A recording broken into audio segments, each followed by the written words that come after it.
y vamos a empezar. Yo les había pasado, a ver, esperen que El cuadro. el cuadro. Voy hacia ahí, donde estaban ustedes, acá. Voy a buscar el cuadro que yo lo tengo por acá en el chat de ustedes.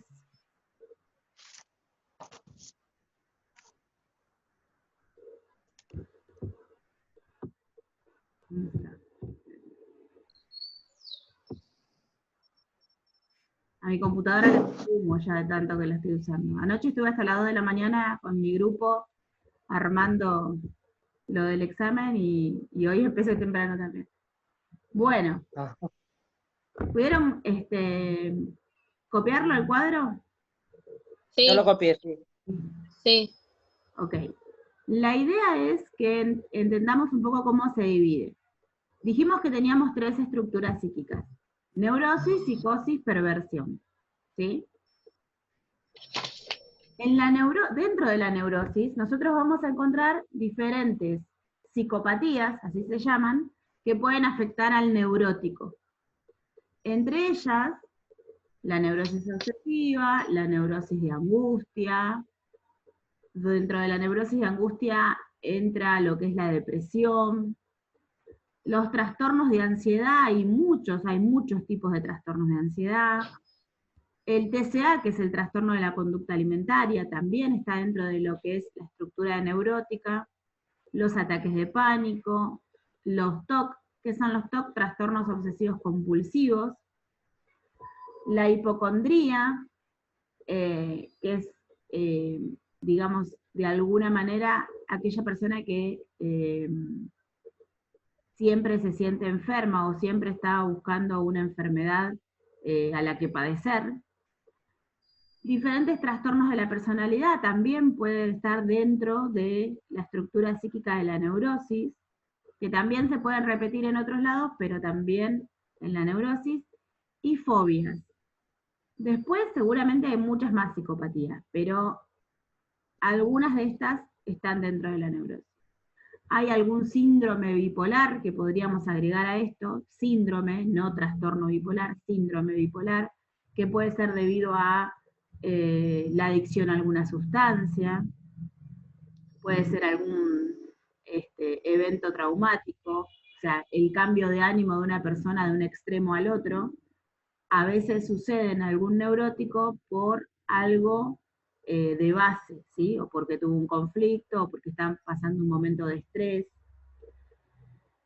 Puede aparecer algún tipo de síndrome bipolar, ¿sí? También dentro de la estructura psíquica de la neurosis están lo que es adicciones. Todo lo que nosotros vimos de adicciones se pueden dar dentro de dentro de la estructura psíquica de la neurosis, ¿sí? Agréguenla, ya la tienen. Cualquier persona con esa estructura puede padecer en algún momento de la vida una adicción. En la psicosis también hay adicciones, ¿sí? Se pueden repetir. Ahora, ¿qué nos falta decir? ¿Qué nos falta decir de las neurosis? El conflicto del neurótico es entre el ello y el yo. Entre lo que desea hacer o entre lo que desea ser y hacer y entre lo que debe. ¿Sí? El yo, que es el que está conectado con la realidad, es el que le va a decir lo que tiene que hacer y dónde está parado, y va a mediar en esto del deseo de el neurótico. Ahí está Marce. A ver, vamos a esperar que se una Marce.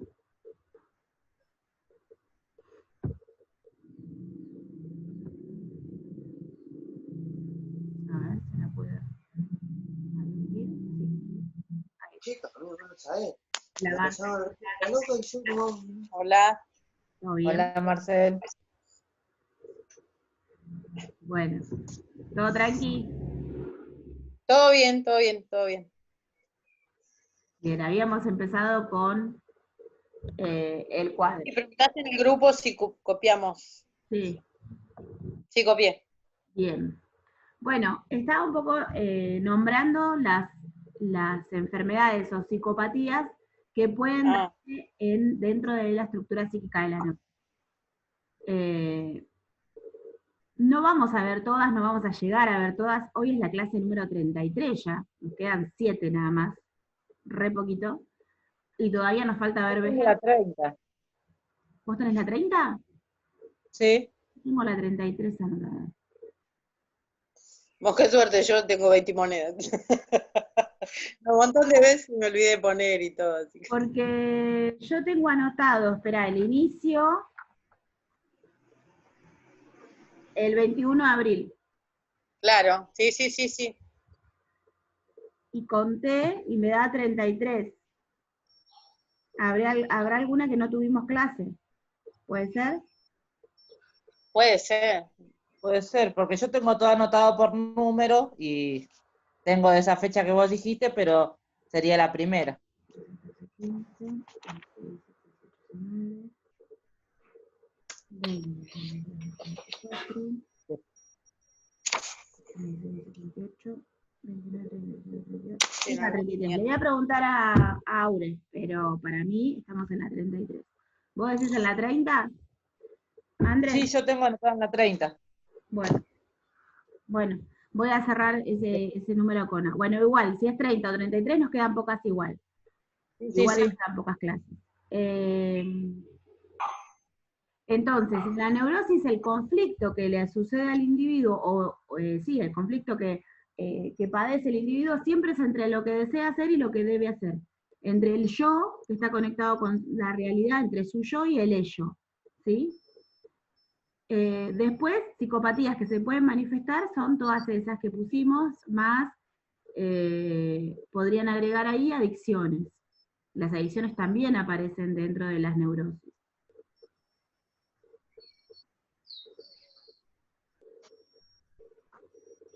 Luego tenemos psicosis. Y en la psicosis el conflicto es entre el yo y la realidad. Recuerdan que cuando nosotros hablamos de la formación de la estructura psíquica y hablamos del vínculo materno, o del vínculo con ¿cómo se dice? Con el vínculo primario, dijimos que para la madre era, hacía o todo con ese hijo, era una madre sobreprotectora, o era una madre abandonadora. El niño, al no poder experimentar un término medio y solamente una de las dos, lo que no hace es constituir su propio yo. No tiene un yo formado. Entonces, es una prolongación de esa madre, o que es abandonadora, una prolongación del abandono, y no tiene herramientas, ni tampoco se puede conectar con la realidad de un modo favorable, o la prolongación de una mamá que hace todo por él, que tampoco lo deja hacer. De eso quedamos de acuerdo, ¿verdad? ¿Qué le pasa al psicótico cuando llega a un punto determinante en su vida? Casi siempre las crisis psicóticas suceden o cuando una persona se separa, o cuando se casa, o cuando va a tener un hijo, o ante la muerte de un ser querido, eventos que al individuo le van a cambiar la vida de un día para el otro.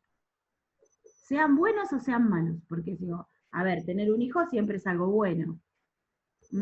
Es más, un psicótico puede haber buscado tener un hijo con su pareja, y en el momento después del nacimiento es un evento que le cambia la vida trascendentalmente. Entonces, lo que le pasa al psicótico al no tener un yo constituido, no tiene cómo afrontar esa nueva realidad. Por eso el conflicto del psicótico es entre el yo y la realidad. Al no poder soportar esa realidad, no poder soportar que no le gusta la realidad, sino al no poder enfrentar la realidad, la psiquis sustituye otra realidad con las alucinaciones y los delirios. Y ahí aparecen las crisis psicóticas. ¿Sí? ¿Hasta acá me siguen? Sí, profe, bueno. ¿Entiende? ¿Sí? Dentro de la psicosis, entonces, podemos encontrar la esquizofrenia, que hay diferentes esquizofrenias, el delirio, las alucinaciones, también hay alucinaciones cualitativas y cuantitativas, en cuanto a la calidad de la alucinación, que puede ser o muy profunda o muy leve. cuantitativas en cuanto a la intensidad, puede haber trastornos suicidas, depresión que se puede presentar dentro de un psicótico, paranoia, es esa persecución constante, ¿sí? Trastorno delirante, trastornos de la personalidad. Ahora ustedes fíjense que yo acá puse en el medio trastorno de la personalidad _ borderline. ¿Sí? ¿Llegaron a poder verlo? No está bien escrito Sí. borderline. ¿Saben que no está bien escrito borderline? Es BORDE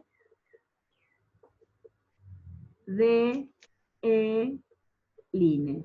Está al revés acá. La R esta va después la O. Borderline.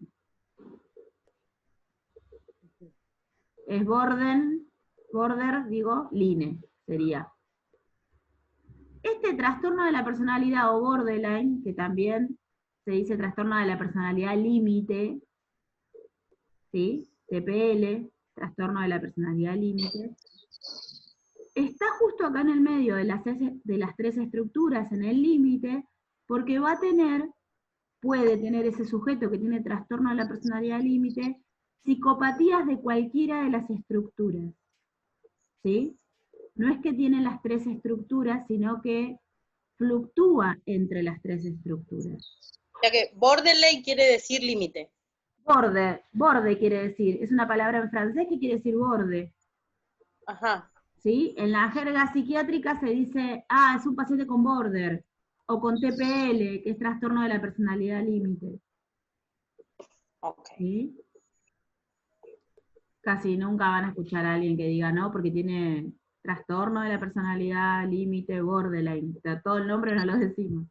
Pero Claro. sí, se dice border, TPL. Este individuo que sufre trastorno de la personalidad límite o borderline va a ir fluctuando entre las tres estructuras. Puede ser que un día tenga un trastorno suicida y otro día tenga una fobia, y casi siempre tiene como base un trastorno de la conducta alimentaria o una adicción. Digamos, siempre va a tener psicopatías que están dentro de las estructuras. Puede aparecer algo de la filia, o sea, esto de la pedofilia, zoofilia, puede aparecer en ese individuo en alguna de las etapas de su enfermedad, algo de esto también. El masoquismo, el sadismo es lo más común. Por eso es quizás una de las psicopatías o patologías psiquiátricas más complicadas, porque el individuo no se define en una estructura psíquica. Y lamentablemente siempre ese trastorno de la personalidad límite aparece en la adolescencia, cuando aparecen los individuos. ¿Por qué? Porque en la adolescencia hay una nueva estructuración de la personalidad. Quiere decir, la estructura psíquica de un individuo se define en la infancia, en eso quedamos de acuerdo, según la relación con la madre o ese vínculo primario. Pero luego en la adolescencia hay una nueva reestructuración, siempre. Por eso el adolescente empieza con que se lleva bien con los padres y no, porque no sabe lo que quiere, y es muy importante los vínculos que tiene alrededor, porque esos vínculos van a definir su personalidad. Y se vuelve a estructurar psíquicamente el individuo, en su mayoría. ¿Sí? Entonces, a veces, al no poder sostenerse ante ningún vínculo, aparece el TPL, el trastorno de la personalidad límite. ¿Sí? Luego me queda que en la perversión, el conflicto es que hay una falta de estructuración del yo, no hay un yo. Y tampoco hay un super yo. No hay ni un yo formado ni un super yo en el perverso. Solamente hay un ello. Quiere decir, solamente está comandado por el ello, por el deseo, por lo que desea hacer. Lo que desea lo hace, punto, ya está. No importa el otro, porque no hay super yo, no me importa el entorno. y tampoco hay un yo conectado a la realidad que me diga que eso está mal. ¿Sí? ¿Se entiende? Como dice el chico del video, no tiene límites, no tiene ley, no tiene... No tiene nada. ¿Sí? En el video está bien explicado eso. Tiene Bueno, sus propias leyes, sí. claro, tiene sus propias leyes, sí, totalmente. Pasa Así, así, de un estado lo hacia el dice bien. otro, no. Nunca tiene culpa, no tiene culpa. Es más, No tiene sentimiento. el perverso siempre cree que la culpa lo tiene el otro. ¿Sí? Por eso yo les decía, aquel, por ejemplo, nosotros podemos decir, el perverso es aquel que comete una violación, un abuso. El violador, que es reincidente, si como castigo se le corta su miembro y se lo deja libre en la calle porque pues ya no puede hacer más nada, mentira, puede abusar con un objeto, porque en realidad no está en el deseo de él, no está constituido en lo sexual, sino en el hacer al otro, Daño. claro, ¿sí? Digamos que el placer está en otra cosa, no está más en su Hacer cuerpo, daño. no En está hacer daño. en el placer que puede sentir con su cuerpo. El placer está en el hacerle al otro algo. ¿Sí?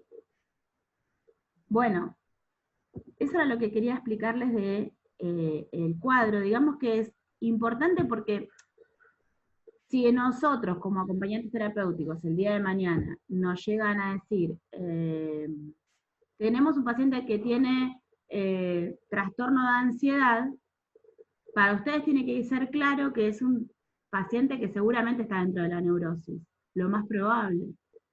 Más allá de que ustedes no lo tengan que diagnosticar, ya saben que está dentro de la neurosis, ¿sí? Y cómo es el conflicto entre el deseo y el yo, bueno, es quizás un paciente no muy difícil. Ahora, si yo les digo, tengo un paciente que tiene paranoia y delirios y alucinaciones, ustedes saben que es un paciente con una psicosis de base, como estructura psíquica. Por eso es importante, no porque vayan a diagnosticar, sino porque es importante saber en dónde estamos parados, dónde está el conflicto del paciente. ¿Sí? No puedo yo pedirle a un psicótico que algo que tenga que ver con su yo y con su conexión a la realidad si sé que el yo no lo tiene bien formado. ¿Sí? Sí, sí. Bien. Vamos ahora al libro. Ah, hola, Mica, no te había visto que estabas ahí. Porque viste Hola, que Mica. cuando comparto pantalla veo nada más que tres imágenes, entonces pensé que seguía sin video. Hace poquito. Bueno, vos tenés buena cara, yo estoy ojerosa. Es tremenda. Por eso les puse la imagen de la ama de casa y dije, Ahora salí. Escúchame, ahora cuando de me profesora siento por. bien con esa mujer. Le paso y disfrute conmigo. Esperen que voy a buscar el libro, vamos a abrir el libro, vamos al manual. Vamos a dibujar un poquito. Dibujante. Ya estamos en la cámara nosotros también. Ahí estamos las dos, la tía está ahí. La tía ahí, golpeé la cabeza. ¿Sí? Ahora cuando después cortemos vamos un ratito afuera, pero 5 minutos. O si no, espera más tarde que terminemos, vamos a ir afuera. ¿Sí? Vamos a una leche con chocolate, ¿verdad? No. ¿Aburrida? ¿Querés pintar? ¿Querés pintar? Ya, afuera. Ya sé. Bueno, pero ahora cuando termine la profesora vamos a salir afuera, te dije, vamos a salir. Yo también voy a salir, tengo ganas de salir un poquito a la calle, me voy a la plaza. ¿Tengo que llamar a la placita mejor? La placita. Bueno, a ver, esperen que cierro acá.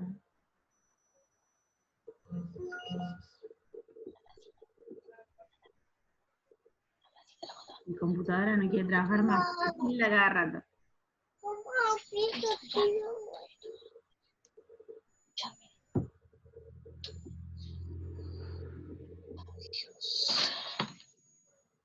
No te dejan, Sabri.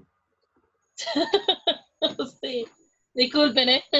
No pasa nada. Se pone caprichosa. Los chicos, viste, cuando no sale un día o dos, ya quieren salir a la calle. No, y Se aparte vuelven locos. no se pueden quedar quietos. Bueno, a ver, hija. Ok.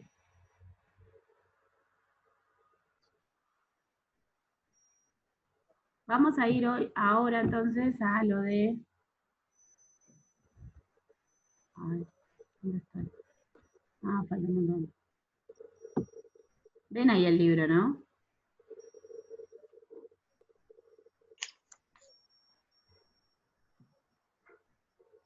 ¿Están viendo el libro? Sí.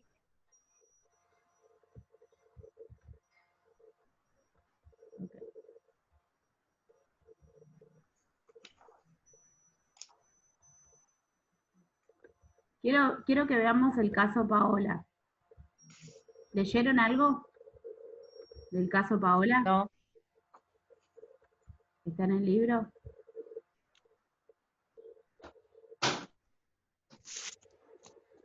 Abajo está. No lo encuentro. Acá. Página 135. Ustedes que tienen el libro.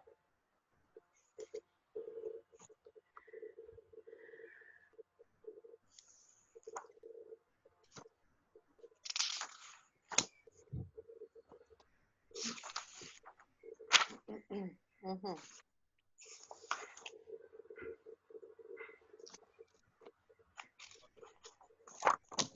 $135. El caso Paola. El caso Paola. Vamos a hablar sobre esto. Paciente. El nombre, padre, Paola es... Vamos a leerlo juntas y ustedes van a ver en el transcurso de la lectura cómo va cambiando la idea de ustedes que tienen desde el principio a lo que después, sabiendo un poco más, cómo va cambiando toda la idea que uno tiene del paciente. Dice, el que cuenta el caso, el que está redactando el caso, es la acompañante, una de las acompañantes terapéuticas que tuvo en un momento del tratamiento. Está Silvia Aguirre. Dentro de el Borda, ¿sí? Dentro de el psiquiátrico. Nombre de la paciente Paola, fecha de nacimiento 26 de octubre del 76, nombre de los padres Liliana y Raúl Fernando, nombre de los abuelos Mario y Delia. Paola es hija única, el 30 de agosto del 79, ahí estamos a los 3 años, los padres se separan y la niña se va a vivir con su madre a la casa de sus abuelos. Cuando los padres se separan, la madre dice del padre, desapareció por arte de magia. La nena tenía 3 años. Este apareció cuando Paola tenía 8 años de edad, época en que la madre la trae a consulta por primera vez. El padre ya había formado otra familia, tuvo un hijo con su segunda mujer de nombre Rubén Matías. La madre comenzó a salir con un colectivero de nombre Oscar cuando Paola tenía 7 años de edad, un año antes que apareciera el padre. Oscar, el marido de la madre, era casado y con hijos, se fue a vivir con la madre de Paola y está en un hotel. Cambiaron de hotel varias veces, presuntamente por problemas de fugas de Paola. Actualmente vive en un hotel y Paola con sus abuelos, porque no hay lugar para ella. La abuela siempre se opuso a este hombre porque era casado y chogorra, digamos, al marido de la madre, Oscar. Sí. No era un hombre libre, sino un hombre casado, se supone, por eso vivían en un hotel con la madre. La abuela es quien siempre manejó las cosas, según la madre de Paola. Además, se opuso a los límites que trató de colocarle a su hija. Según Paola, la abuela es la que corta y pincha. Dice que manejó todo y le llenó la cabeza con ideas de que el padre no servía. ¿Sí? El padre de Paola. La madre cuenta que no le dio el pecho, que tomó la mamadera hasta el año y medio, y luego rechazó la leche porque la impresionaba. Hasta el año y medio. De chica rechazaba a los bebés, a las muñecas, las tiraba por la ventana, manifestaba agresividad con los animales matando a un loro y una perra que tenían en la casa. Mal. En la escuela presentaba problemas de conducta, no toleraba frustraciones, dificultades para hablar, hablaba como una niña más pequeña. Durante el tiempo que fue a la escuela fue reinternada varias veces por problemas de conducta. Se fugó varias veces del hospital, pasó por varios tratamientos, según la madre los fue suspendiendo por problemas económicos o porque no le gustaba el profesional. Realiza en 1985 consultas en el Hospital Tobar García, en consultorios externos, tratamientos individuales y familiar desde diciembre de 1989. Estamos hablando de acá ya tenía, si nació en el 76, 13 años, ¿verdad? Hasta que en 1990, esperen que voy a recibir a Marcela que está entrando, se da alta por abandono. A los 14 se da el alta del Hospital Tobar García, que es un hospital psiquiátrico para menores de edad. Ujú. No solamente psiquiátrico, sino en situación de abandono, en situación de calle. Bien. Paola es reinternada en el hospital el 28 de octubre del 93. ¿Qué edad tenía acá? Estaba en el 76, nació, tenía unos 17 años, más o menos. ¿Sí? Motivo: concurre con su madre, quien refiere que su hija se había tirado a las ruedas de un colectivo, que se fuga del hogar, donde pone en peligro su vida y la de terceros. La madre refiere que los problemas con su hija comenzaron en 1988, con fugas del hogar, intentos de suicidio, se tiró del tercer piso de su casa también. Diagnóstico presuntivo: psicosis esquizofrénica de tipo paranoide. Fíjense, si hablamos de psicosis, recuerden lo que hablamos del vínculo con la madre. Ujú. Si hablamos de esquizofrenia, en la esquizofrenia hay delirios y alucinaciones, ¿sí? Alucinaciones tienen que ver con aquellas cuestiones que el paciente percibe a través de los sentidos y que no existen la mayoría de las veces, ¿sí? Y de los delirios es crear una realidad distinta de la que en realidad tiene el paciente. ¿Qué más? Entonces, En octubre del de 93. tipo paranoide, dice. No, me quería quedar con esto del diagnóstico. Paranoide, paranoia, yo les dije que tiene que ver con una percepción de persecución. En la paranoia el paciente siempre cree que lo están persiguiendo, por ejemplo. ¿Sí? Luego vamos a ver bien cada una de las palabras estas del diagnóstico para poder entender cómo es cómo se manifiesta ese paciente.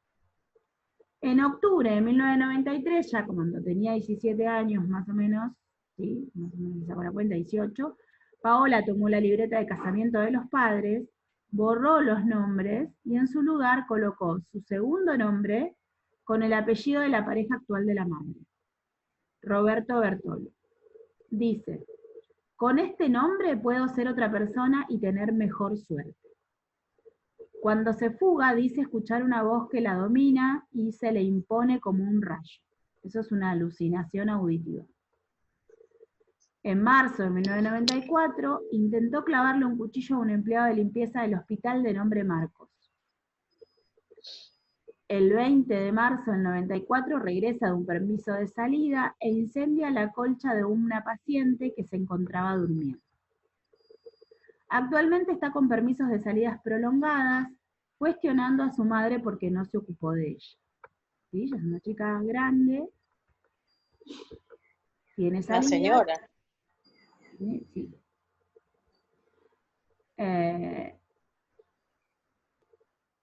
Sí, ya 18 años tiene, en el 94.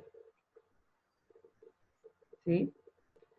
No, hoy por hoy te digo, ya es una señora. Sí, hoy por hoy sí, ya es una señora. Pero acá dice en el 94, actualmente habla. Sí.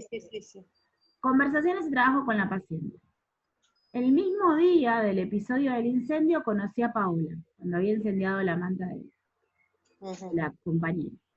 Se encontraba sentada enfrente mío, trabajando en una mesa con el resto de las internas como si nada hubiera pasado.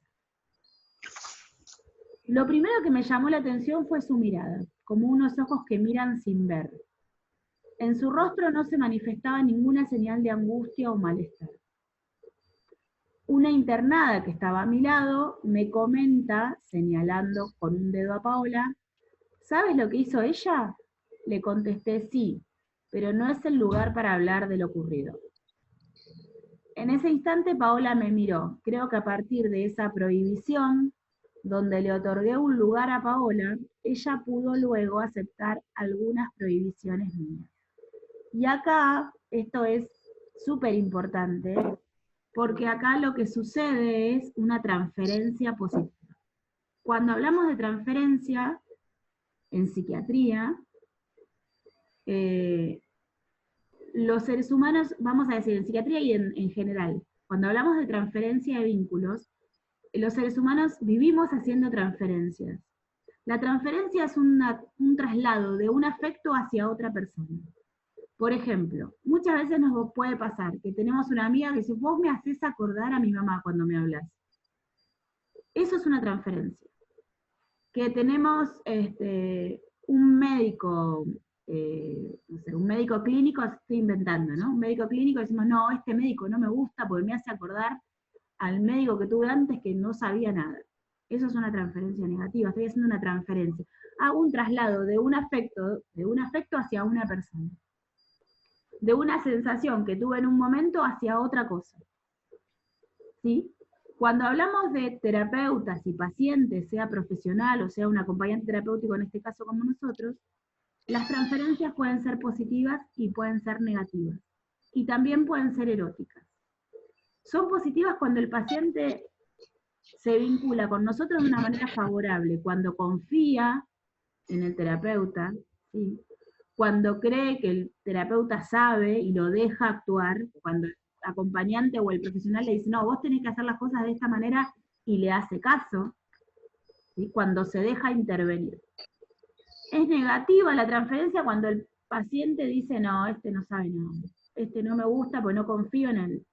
Para mí que me está mintiendo, para mí que me hace mal, para mí que las pastillas que me da está mal, para mí la manera que me medica está mal. Las mamás a veces solemos tener transferencias negativas con algunos pediatras. Este pediatra no me gusta, porque no sé, no lo revisa bien, no me dice todo como tiene que decir, ¿no? A veces nos puede pasar con algún médico, más que nada con los pediatras de nuestros hijos. Eso es una transferencia negativa, cuando el paciente no confía en su terapeuta. Con el acompañante terapéutico puede pasar lo mismo. Y una transferencia erótica es cuando un paciente se enamora del profesional o terapeuta. En todos los casos, dice la psiquiatría, la transferencia es responsabilidad del terapeuta o profesional, no del paciente. La transferencia que el paciente hace hacia nosotros es nada más que responsabilidad nuestra. O sea, si el tipo se enamora de nosotros, la culpa es nuestra. Porque en algún punto le dimos lugar, en algún punto erramos nuestra intervención para que él se confunda. Por eso es tan importante saber cómo armar un vínculo y siempre tener ese vínculo muy claro, que no somos amigos, que no somos ni hermanos, que no somos ni la mamá, ni somos el papá, ni somos la pareja. Siempre que un paciente te dice, no, porque vos me haces acordar una novia que tenías, no, pero yo no soy tu novia. Aclarar esas cuestiones. Esas cuestiones de transferencia que hace el paciente hacia nosotros. Cuando un paciente te dice, por ejemplo, no, porque vos me haces acordar a mi mamá que me reta todo el tiempo. No, pero yo no soy tu mamá. Siempre aclarar, dejarle al paciente claro que nosotros somos otra cosa. O por ahí nos puede decir, no, porque vos me haces acordar a mi mamá que mi mamá me cuida, está siempre todo el tiempo encima mío. Tampoco. Ni para bien ni para mal. Más allá de que sea positivo el comentario que nos está dando, siempre hay que dejar en claro nuestro vínculo con el paciente. Porque es importante a la hora después de conseguir resultados. ¿Sí? Siempre para el paciente, por más problema que tenga, tiene que quedarle claro que nosotros somos el acompañante. ¿Se entiende? ¿O es muy rápido? Sí. Después yo les voy a dar para escribir lo de la transferencia, les voy a dictar, no se asusten. Vamos a escribir qué es la transferencia, cuáles son las maneras de la transferencia y todo. Yo ahora lo estoy charlando porque aparece esto del caso, y aparece en el caso, y la acompañante lo nombra. Acá donde ella le da lugar, que le dice a la otra interna, le dice, no, sí ya sé, pero ahora no es lugar de hablarlo, de alguna manera Paola entiende que ella le da un lugar diferente. No la pone en el lugar de la acusada. La saca del lugar de la acusada que le da la otra interna y la deja como para después, ¿sí? Como que la deja libre de esa acusación. Por eso es que dice, luego, después de ese lugar que ella sintió que yo le di, puede aceptar algunas prohibiciones que yo le digo. Puede aceptar la intervención. ¿Se entiende o no? Díganme la Sí, verdad, sí. ¿eh? Hola Marce, ¿cómo estás? ¿Todo bien?